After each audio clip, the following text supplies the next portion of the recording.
Assalamualaikum warahmatullahi wabarakatuh. Alhamdulillahilladzi ja'alana minal a'idinal faizin wal maqbulin. Wassalatu wassalamu ala sayyidil mursalin wa ala alihi wa sahbihi wa man tabi'ahum ila yaumiddin, amma ba'd.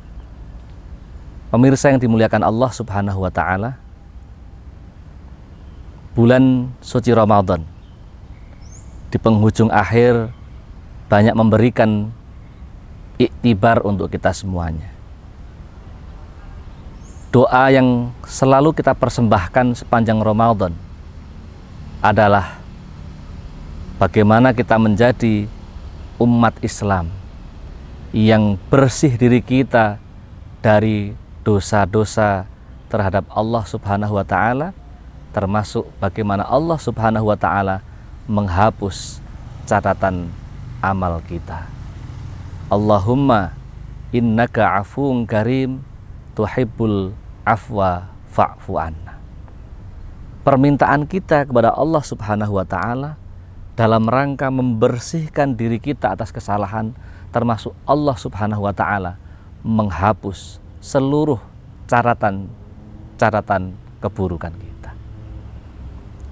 Kata afun sering kita maknai sebagai pengampunan. Di balik kata afun itulah terdapat kesamaan makna dengan afiyah, yaitu kesehatan. Jadi afun dan afiyah memiliki persamaan asal kata, yang dimana ketika orang memiliki kesempatan untuk afun, baik meminta maaf atau memberikan maaf, maka otomatis orang itu akan menjadi orang yang afiyah, orang yang sehat.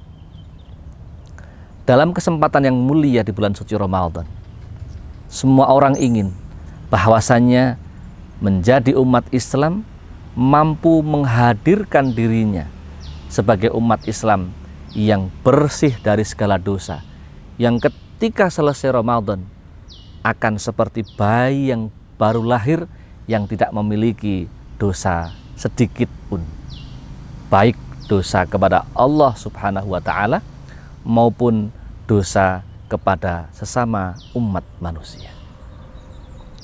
Pemirsa yang dimuliakan Allah Subhanahu wa taala, ketika kita memiliki dosa kepada Allah, maka kita hanya cukup beristighfar. Ketika kita punya dosa kepada Allah yang besar, maka cukup kita mengikrarkan diri kita bertobat. Bertobat yang sungguh-sungguh, yang disebut dalam bahasa agama kita dengan taubatan nasuha. Lain halnya ketika kita memiliki dosa terhadap sesama manusia. Pada titik inilah kita harus meminta ridho. Kita harus meminta keikhlasan orang yang pernah kita zolimi, orang yang pernah kita sakiti, orang yang pernah kita bully dan kita fitnah dengan hoax dan lain sebagainya. Bahwasanya Allah memberikan ampun, iya, tetapi karena urusan ini antara hakul adami, maka walaupun Allah mengampuni, tapi Allah belum bisa menghapus catatan amal keburukan kita. Maka disinilah umat Islam, terutama di Indonesia, menyambut kesucian diri kita setelah selesai berRamadan dengan yang namanya halal bihalal.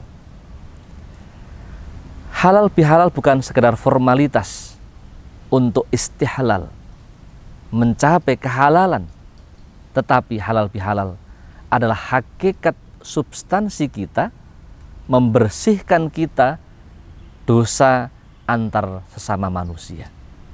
Ketika orang sudah afuun, maka ia afiyah. Setelah orang berhalal bihalal, menghilangkan seluruh dosanya secara ikhlas, maka disitulah ada kesehatan jasmani, ada kesehatan rohani yang kelak akan menjadikan dirinya sebagai umat Rasulullah Sallallahu Alaihi Wasallam, menjadi umat Islam yang bersih terhadap dosa antar umat manusia. Pemirsa yang dimuliakan Allah Subhanahu wa Ta'ala,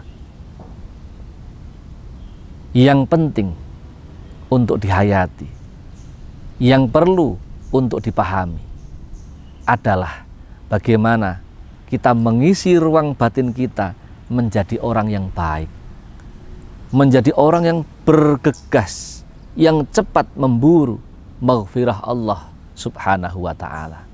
Termasuk kita memburu dengan cepat kebersihan kita terhadap dosa-dosa antar umat manusia. Dengan cara ini, kehadiran bulan Syawal yang dalam tradisi kita selalu dihadirkan dengan acara halal bihalal mampu memberikan support yang kuat terhadap eksistensi diri kita menjadi hamba Allah yang betul-betul suci, yang betul-betul afuun, yang dengan itu maka kelak kita akan menjadi umat yang afiyah, sehat jasmani, sehat rohani, bersih diri dari segala dosa, baik dosa kepada Tuhan kita maupun dosa antar sesama. Halal bihalal menjadi momentum kita semuanya untuk dapat menjadikan kita sebagai umat yang betul-betul mempertahankan ketakwaan kita kepada Allah Subhanahu wa Ta'ala, mengisi hari-hari dengan meminta maaf serta memberikan maaf secara tulus dan ikhlas. Demikian, wallahul muwaffiq ila aqwamit thoriq. Wassalamualaikum warahmatullahi wabarakatuh.